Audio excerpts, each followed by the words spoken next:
floodwaters are expected to rise still further in the inundated Texan city of Houston, where more than 30,000 people have been forced from their homes in the wake of Hurricane Harvey. Unprecedentedly heavy rains have fallen for 3 days and the downpour is forecast to continue. Harvey, downgraded to a tropical storm, is now beginning to affect Louisiana. There, New Orleans, devastated by Hurricane Katrina in 2005, is preparing for flooding.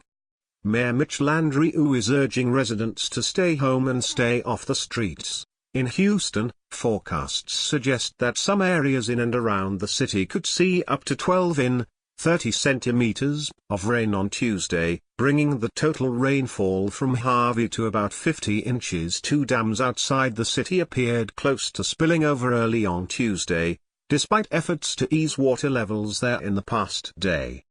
At least 9 people are reported to have died in the Houston area. 6 members of the same family died trying to flee rising floodwaters, relatives told U.S. media. The city's police chief has said he is worried about how many bodies will be found when the floods abate.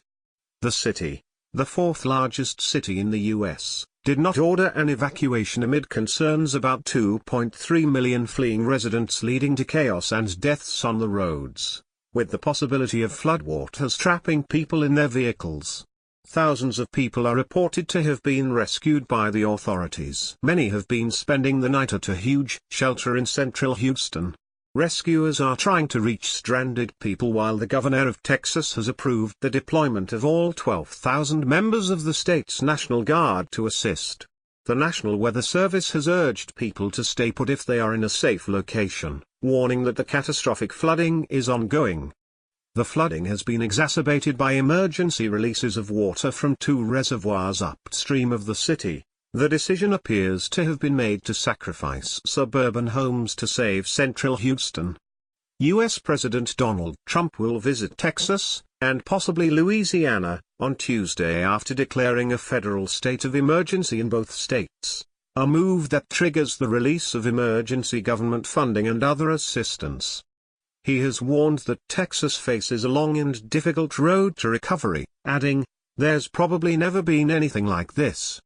On Monday, the U.S. Army Corps of Engineers began opening the Addicks and Barker dams outside Houston to ease the pressure.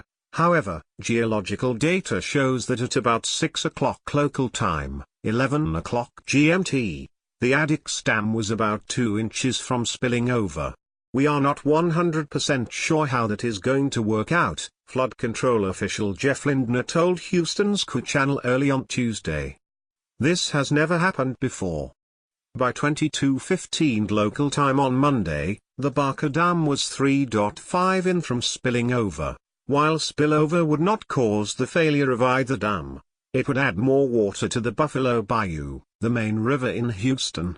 All day in the suburbs to the west of Houston, hundreds of families waded cautiously along a road they usually take to the shops, to school and to work. It was an exhausting journey of well over a mile in waist-high flooding. All night, as water lapped into their homes, people had been calling for help, they said, but no one came.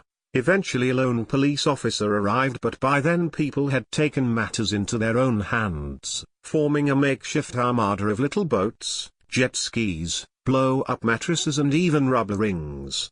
All day long they streamed out in the teeming rain. Occasionally someone would collapse and have to be helped up. Some children cried, but most sat in shocked, soaking silence as they bobbed along on their inflatable rafts, teeth chattering in the cold. Wading through the water, Anthony Rogers, 54, summed up the mood. "The authorities," he said, "had been useless. Harvey was the most powerful hurricane to hit Texas in more than 50 years when it made landfall on Friday near Corpus Christi, 220 miles, 354 kilometers, southwest of Houston. The slow-moving storm, currently over the Gulf of Mexico, will continue to dump huge amounts of rain in the coming days over already flood-hit areas. Additional heavy rainfall overnight is expected to worsen the flood situation in southeastern Texas and southwestern Louisiana, the National Hurricane Center said. The Texas Gulf Coast is a key center of the U.S. oil industry, and some of the largest refineries in the country have halted operations. Estimates suggest the flooding could destroy up to $20 billion in insured property, making it one of the costliest storms in U.S. history. Are you affected by Tropical Storm Harvey? Let us know about your experiences. Email haveyoursay@bbc.co.uk with your stories. Please include a contact number if you are willing to speak to a BBC journalist. You can also contact us in the following ways.